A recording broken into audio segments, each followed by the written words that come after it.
So, of course, agencies love having dedicated people for their clients, those communicators, those account managers. And sometimes there is more than one person working inside of an agency, speaking with clients, working those internal timelines. And we're here to tell you what more than one account manager looks like inside of an agency. Welcome to the Happy Clients Podcast, brought to you by Dot & Company. Whether you're a virtual assistant, an agency owner, or a client-facing account manager, we all deal with clients. Lucky for you, client management is what we do best. Now, let's dig in, chat cam life, and have some fun along the way. Cheers to Happy Clients. So a couple months ago, we put out an ask to our team of account managers to say, okay, what are some of the things that are happening inside of the agencies you're working in that we could talk about on this podcast? And one of our account managers who's been with us for years said that we should talk about having multiple account managers in an account, because a lot of times this happens in, let's say, a bigger agency with bigger clients. There might be a director, a client service director, there might be a manager, there might be an assistant. And this can look different in different agencies, but we want to talk about what not to do. So one of the big things that we see when there's multiple account managers, whether it's two from our team or from others, is we really need to break down what the roles and responsibilities look like, because obviously there's going to be like paths being crossed, but we need to make sure we know who's responsible for what. So yesterday I actually met with an agency who has multiple account managers, and they had like a director and all that stuff. And I asked them, okay, who's actually talking to the clients? And they were like, all of us, every single one of us are talking to the clients, which is fine. But then I said, okay, well, who's responsible for the relationship?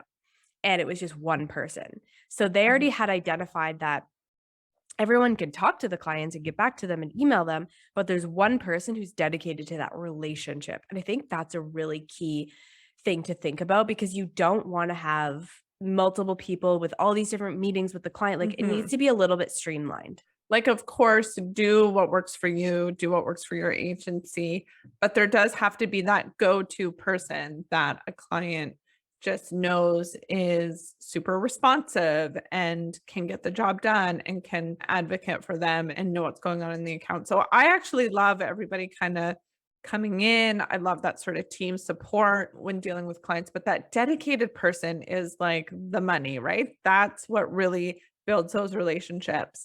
That's where clients, I guess, partnerships, but this really strong relationship. I feel like I've said it a million times, but this piece that just makes them really trust the agency and really acknowledge that this is the best choice for them. And, they can't go anywhere else and there's no other option. This is great for me. I'm super supported. I have a dedicated person. Not only is this team of people supporting me, but Katie's here for me and really, taking care of everything. Plus, she knows my kids' names and she gave me a gift last week and all that good stuff. And when it comes to like delegating roles, I think also when it comes to project management tools, it's really important to identify who's doing what. So let's say we're on a meeting and we're talking about what's coming next and what we're going to do next week and the next month and the creative plans.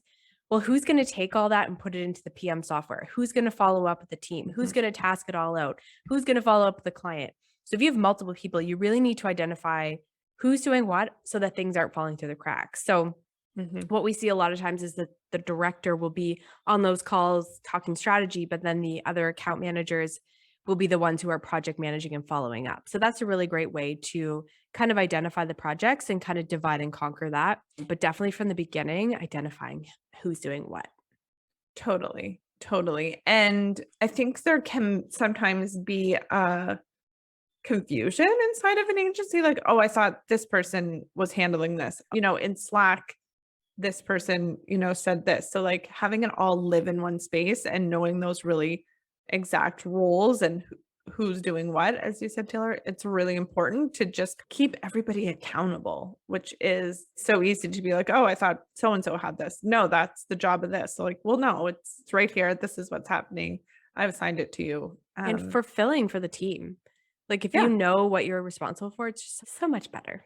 Yeah, you're not out in the project management sea treading water, you have the support, it's happening, you've done this before. It's that support system too. So I think that's definitely something that is a must. We don't want too many cooks in the kitchen, or if there are too many cooks, we just have that one head chef, so they say, right? Yeah. Somebody steering the ship. And then I think with really great responsibilities, with really great project management or responsibility outlines, project management outlines, I think there also has to be really awesome communication, which is always necessary in every agency ever. So that tool of communication where, yeah, tell the important things for sure, but make sure that it's effective and make sure it's really great and clear, and having somebody sort of streamline that can also be useful. So maybe someone more senior does this, but kind of gets everybody on the same page. And internally, everybody's working together, but it kind of comes from one source down to the rest of the team. Mm-hmm. So when we're kind of talking about all the things not to do, we're talking about blurring the lines of communication, blurring the lines of project management. You really need to identify who's doing what and sit down and brainstorm that as a team and frequently update that, because the worst thing for the client as well as for your team is to have confusion about who's doing what and who to go to. So we love when we see, multiple account managers on an account, but it takes a lot more work to really kind of streamline it and organize it, but it is doable. Totally doable. And as you grow, it's so necessary, right? Like every agency will come to a point where they need multiple account managers. So kind of having that balance of great communication, project management, and the responsibilities really outlined, really clear is super helpful when that growth happens. Mhm. Well, we are over here cheering you on as you grow your team of multiple account managers. But if you need help with anything account management, you know where to find us over at dotandcompany.co. Thank you so much for listening in to another episode of the Happy Clients podcast, and we will see you soon. Cheers to happy clients.